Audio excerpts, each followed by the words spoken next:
बाबा साहब देख रहे हैं आप, आज फिर वही हुआ। कहीं मूंछ रखने पर दलित को मारा गया, कहीं घड़े से पानी पीने पर बच्चे की जान ले ली गई, तो कहीं दलित दूल्हे को घोड़ी चढ़ने पर पीटा गया। लोग कहते हैं हम चांद पर जा रहे हैं, लेकिन जमीन पर तो हम आज भी इंसान को इंसान नहीं समझ रहे। ऊंची जाति नीची जाति, ये जहर तो कम होने के बजाय और बढ़ता जा रहा है। तुम्हें लगता है ये दर्द मुझे नहीं होता था? जब मैं उस दौर में था तब हमें जानवर से भी बदतर समझा जाता था, हमारी परछाई से भी लोग दूर भागते थे। मुझे लगा था कि अगर मैं कानून बना दूंगा, सबको एक बराबर खड़ा कर दूंगा, तो शायद लोगों की मानसिकता बदल जाएगी। लेकिन आज देख रहा हूँ कि मैंने कागज़ पर तो छुआछूत मिटा दिया, लेकिन लोगों के दिमाग से जाति का कचरा अभी तक नहीं निकला है। पर बाबा साहब, लोग तो ये भी कहते हैं कि ये सब आपने सिर्फ अपनी जाति के लिए किया। उन्हें ये समझ ही नहीं आता कि आपने कितनी मुश्किलों से ये सब तैयार किया। उन्हें क्या पता संघर्ष और ज्ञान क्या होता है बेटे। लोगों को लगता है कि मैंने सिर्फ आरक्षण की बात की। उन्हें बताओ कि जब मैं कोलंबिया और लंदन में अपनी रातें काली कर रहा था, तब मैंने द प्रॉब्लम ऑफ रूपी जैसी किताबें लिखी। ये वही रिसर्च थी जिसकी नींव पर आज तुम्हारे देश का रिजर्व बैंक ऑफ इंडिया अर्थात RBI खड़ा है। सिर्फ यही नहीं, आज तुम्हारे खेतों में जो पानी आता है, जो दामोदर घाटी और हीराकुंड जैसे बांध बने हैं, उनकी नीतियां मैंने ही बनाई थी।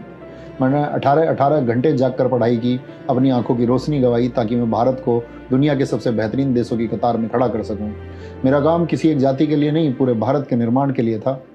तुम्हारे लिए आराम करने की परिभाषा होगी 1 घंटे रील्स स्क्रॉल कर लूँ, कुछ घंटे चैटिंग कर लूँ। जानते हो मेरे लिए आराम का मतलब क्या था? एक और नई किताब पढ़ लूँ, अपने ज्ञान के दायरे को और बढ़ा लूँ। पर आज उसी संविधान को कुछ लोग बदलने की बात करते हैं। उन्हें लगता है कि संविधान हटेगा तो देश मजबूत होगा। मूर्ख हैं वो लोग। वो ऐसा इसलिए कह पाते हैं क्योंकि तुम खामोश हो। संविधान कोई कागज का टुकड़ा नहीं है। संविधान वो लक्ष्मण रेखा है जो तानाशाही को तुम्हारे घर में घुसने से रोकती है। जाकर उन अंधभक्तों और विरोधियों से कहो कि यह संविधान सिर्फ दलित या पिछड़ों की ढाल नहीं है। जिस दिन यह किताब हटी, उस दिन कोई नियम नहीं बचेगा, फिर जिसकी लाठी उसकी भैंस होगी। आज जो गरीब, सवर्ण या मध्यम वर्ग का आदमी पुलिस की आंखों में आंखें डालकर बात करता है, वो इसी संविधान की वजह से है। या रूल ऑफ लॉ है। अगर संविधान गया तो तुम सब, चाहे ब्राह्मण, शूद्र या दलित हो, सब गुलाम बनोगे। उस दिन इंसान की कीमत खत्म हो जाएगी और पुराना दौर लौट आएगा। और याद रखना, मैंने तुम्हें वोट की ताकत इसलिए दी थी ताकि रानी के पेट से राजा पैदा होने की परंपरा को लात मार सको। मैंने चाहा था कि अब राजा वो बनेगा जो काबिल होगा।